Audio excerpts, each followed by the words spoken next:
जय श्री राम। योगेश आनंद कालिका सभी सुनने वालों को प्यार भरा नमस्कार। मित्रों, अगर मेरा कंटेंट आपको अच्छा लगता है तो ज़रूर लाइक शेयर सब्सक्राइब करें और हमें यूट्यूब पर जिंदा रखें। मित्रों, अंग्रेजी एक लेखक है एल्फिंस्टन, जिन्होंने भारतीय इतिहास लिखा है। एल्फिंस्टन ने लिखा है कि अब्दाली से मिलके शुजा चला गया और अब्दाली के मिलने के बाद उसने तटस्थ रहने का विचार किया था। फिर नजीब खान बीच में पड़ गया, उसने मध्यस्थता की और अब्दाली के सम्मान के चलते कोलजड़ेश्वर से अनूप शहर पहुंचने से शुजा खुश हुआ और अब्दाली की आओ भगत करने से शुजा के विचार बदले। दरअसल गंगा में एक मंडी नामक घाट है। मंडी घाट पे नजीब शुजा से मिलने पहुंचा। इन दोनों में बातचीत हुई। नजीब उसे लेकर फिर अनूप शहर में अब्दाली से मिलने आया। मित्रों, एल्फिंस्टन ये एकमात्र गोरा इतिहासकार है जिसने भारतीय इतिहास सचमुच निष्पक्षता से और तटस्थता से प्रस्तुत किया है। अनूप शहर में मिलने के बाद ये लोग दिल्ली से नज़दीक सिकंदरा पहुंचे। वहां नदी में बाढ़ आई थी, आगे जाने का रास्ता उन्हें नहीं मिला। 2 अगस्त 1760 भाऊ ने पंत को एक पत्र लिखा है। दिल्ली में नारो शंकर को हमने रखा है। रोहिले शुजा और अब्दाली अब एक हो गए हैं। अब उनमें आगे चल के बेबनाव होगा नहीं होगा, इसकी राह हम नहीं देख सकते। हम कुंजपुरा जाके वहां पे उनकी राह देखेंगे। कुंजपुरा में 4 चौबंद बंदोबस्त रखा गया है। हमारा कयास है कि ये लोग हमारा पीछा करते वहीं पहुंच जाएंगे। आप यहां मत आइए, आप पीछे ही तैयार रहिए। लड़ाई होगी तो हमारे यहीं होगी, आप वहीं डटे रहे। आपके साथ गोपाल राव गणेश भी है।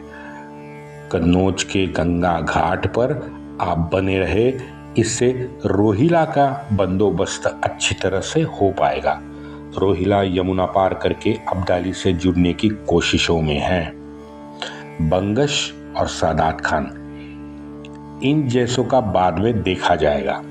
तुर्त रोहिला को गंगा तट पे रोकना महत्वपूर्ण है, क्योंकि अब्दाली तो गंगा और यमुना दोनों नदियों के बीच है। उल्टे पांव गंगाधर पंत पे दौड़ चढ़ने की शंका भाऊ के मन में जरूर आई होगी, इसलिए भाऊ पंत को चेता रहा है। पत्र में वही घिसी पीटी मांग पैसों की। अब सदाशिवराव भाऊ का हर एक पत्र जो हमने पढ़ा है, हर पत्र में वो पैसों की मांग पंत से जरूर करता है। और यहाँ हम समझ सकते हैं कि पंत कितनी समस्या में उलझे हुए थे। एक साथ कई समस्याओं से वो जूझ रहे थे। अब यहाँ पे उस क्षेत्र में इन दोनों सेनाओं के भय से किसान का उस साल का जो उपज था वो कम था। वर्षा ऋतु में नए साल के लिए बुनाई भी कम हुई थी। ऊपर से सारे जितने भी हमारे धर्मांतरित हिंदू थे, वो सूफियों के धर्मांध भाषणों से, धर्मांध खुतबों से उनके चपट में जा गिरे थे और अंधे हो गए थे। तो इसके सब के चलते गोविंदराव के जीएसटी कलेक्शन के आंकड़े लगातार 3 साल से कम हो रहे थे। आगे भाऊ कहता है, पंत आप सोरम घाट में भी जो अब्दाली को रसद पहुंचाई जा रही है सोरम घाट से, उसका बंदोबस्त करे। चाहे कत्लेआम करना है तो कत्लेआम मचा दे, रसद लूट ले, लेकिन रसद अब्दाली तक पहुंचने मत देना। पंत आप हमारा आधार हो। आप स्वयं को मात्र सरदार ना समझें, पूरी हिंदू पदपातशाही आपके पीछे चट्टान की तरह खड़ी है। हम आपको शिंदे, होळकर, यशवंतराव, पटवर्धन, मेहेंदळे इन जैसों के समकक्ष ही मानते हैं। वहां ऊपर जाटों की फौज तैयार है।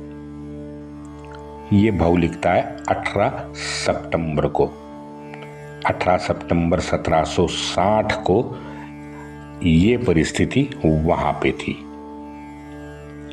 देखिए परिस्थिति लगातार दिल्ली के आसपास कैसे बदल रही थी। अब दूसरी ओर 14 सितंबर को शुजा अब्दाली के पास गया था। अब्दाली ने शुजा के आते ही सारी खरी खोटी सुनवा दी। अब्दाली ने कहा कि आप तो 2 करोड़ के राजस्व पे वहां पे बैठे हुए, यहाँ सारा फौज का खर्चा मुझे अकेले करना पड़ रहा है। अब आपको कुछ इंतजाम करना पड़ेगा। यही सुन के शुजा बौखलाया। शुजा उसके शिविर के बाहर आ गया। वजीर शाह वली के सामने गिड़गिड़ाने लगा कि भाई मैं तो आपके ईमान पे यहाँ आया था, अब ये कौन सा फरमान शाह ने सुना दिया। शाह वली ने 2 टूक उससे कह दिया कि नवाब, आप उन लफंगों के ईमानों पर यहाँ आए हैं, उन्होंने आपसे कहा था ये मत भूलना, हमने आपको नहीं बुलाया था।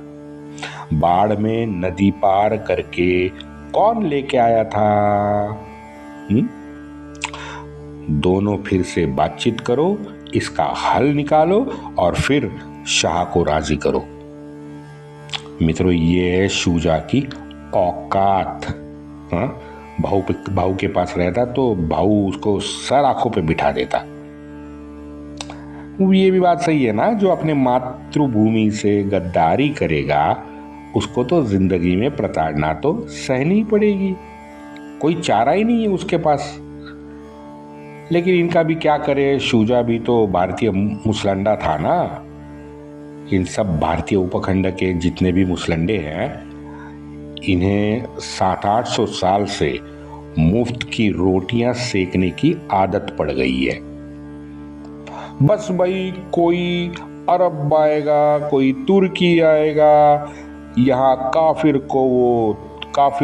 की वो तबाही मचाएगा और उसके बाद हम लोमड़ी की तरह काफिर को नोचने का काम करते रहेंगे। हमें तो कुछ करना ही नहीं है भाई। जो करेगा वो अरबी या तुर्की आएगा और करके निकल जाएगा।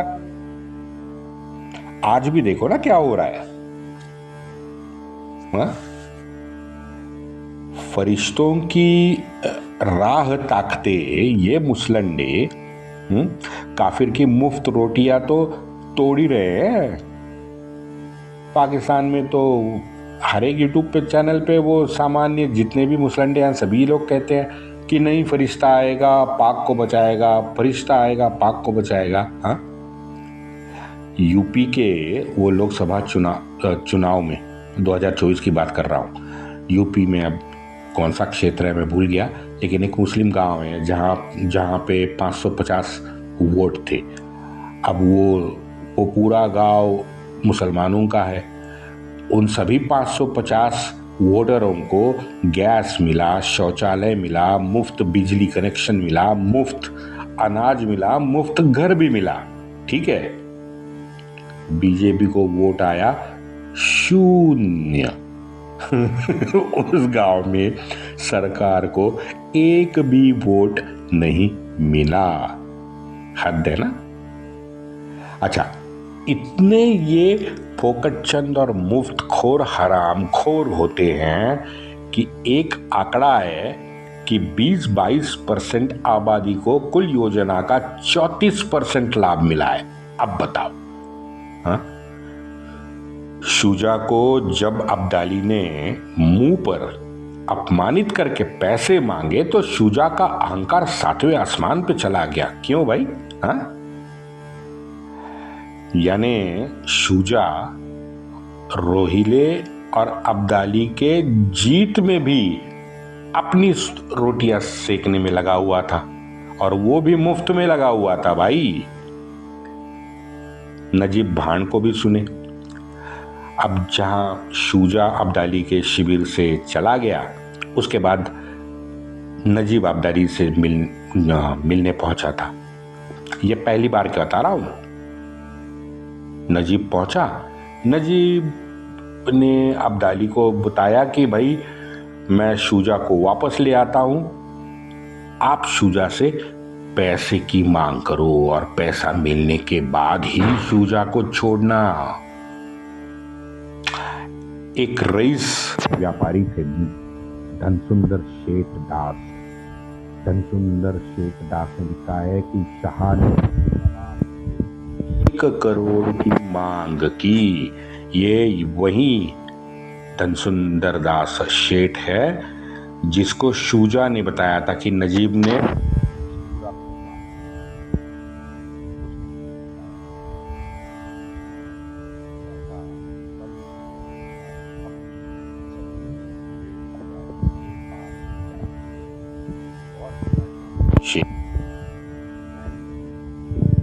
और उसी का परिणाम है आज इतना बड़ा अपमान मुझे सहना पड़ रहा है। सभी राजे, नवाब, जमींदार, रियासतदार मराठों से सुलूक करने के लिए आतुर है। लड़ाई की हिम्मत उनमें नहीं बची है। मेरे सामने बहुतों ने वार्तालाप करने की विनती भी की है। मित्रों, शुजा का कहना है कि 10,000 घोड़े, ऊंट और खेचर गधे हमने अनूप शहर के सफर के दौरान गंवाए हैं। आंकड़ा छोड़ दो, लेकिन ये बात तो शुजा कहता है वो सच लगती है कि लखनऊ से अनूप शहर और अनूप शहर से लखनऊ, इस सफर के दौरान शुजा ने बहुत सारे खुद के घोड़े, ऊंट और खेचर सफर के दौरान गवाए। कितना कंजूस और हीन दर्जे का स्वार्थी आदमी है ये शुजा। जहां भेल दिखी वहां खेल करने गया। भेल गायब, खेल गायब। भाई तवायफ जो होती है वो भी ईमान की पक्की होती है। शुजा नहीं सुधरे। शुजा नहीं, ये पूरी जमाती नहीं सुधरेगी मुझे लगता है। अब जिस मीर कासिम ने सुल्तान के लिए पूरे भारत के दरवाजे खोल दिए भाई, मीर कासिम का बाद में क्या हुआ? उसके टुकड़े किए। किसने किए? उसी सरदार ने किए। बताओ, गोरी हो, रजिया हो, फिरोज तुगलक हो, ठरकी अकबर हो। अकबर ने तो अपने गुरु को पुस्तक में तो लिखा है हज पे भेजा, लेकिन बीच रास्ते में ही काट दिया था। अच्छा, पोरकी का वो हुक्मरान देखो, एक भी हुक्मरान को जिंदा छोड़ा पोरकियों ने, सबको मार डाला। अच्छा, ये सब पाकिस्तान के लिए लड़े थे और पाकिस्तानी जनता ने ही उन्हें मार दिया। जीना के बहन को भी इन्होंने नहीं छोड़ा, हम सब जानते हैं। और वो कम था, इससे ज्यादा वहशीपन इन्होंने अभी दिखाया। 72 साल के बूढ़े एक्स प्राइम मिनिस्टर को जेल में रेप करवा दिया। बताओ, 72 साल का बूढ़ा इमरान। अब पूरी जिंदगी उसने भी दूसरे किसी को नहीं छोड़ा है। ना गोरी देखी, ना काली देखी, ना गोरा देखा, ना काला देखा।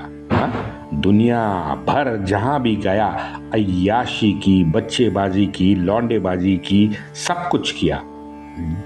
आज क्या हुआ? आज बूढ़े पे खुद पे रेप हो गया। अब इतना सब जानने के बाद भी हमारी कुछ बहनें हैं, उनका अब्दुल उन्हें अलग लगता है कि मेरा अब्दुल वैसा नहीं है। मैं हिंदू युवकों से जरा हाथ जोड़ के विनती करना चाहता हूं कि भाई कसम से इसके पीछे का कारण तो खोजिए कि बहनों को हमारे अब्दुल क्यों अच्छा लगता है, ये अब्दुल अलग क्यों होता है। क्या उनके तलवे चाटता है, क्या इनको जन्नत की सैर करवाता है, या इनका जो ईगो होता है हमारे बहनों का वो किसी कपास में सुरक्षित रखता है, या फिर बहनों को उसकी गर्मी पसंद है क्योंकि बड़े का खाता है ना, इसके लिए शायद गर्मी पसंद है।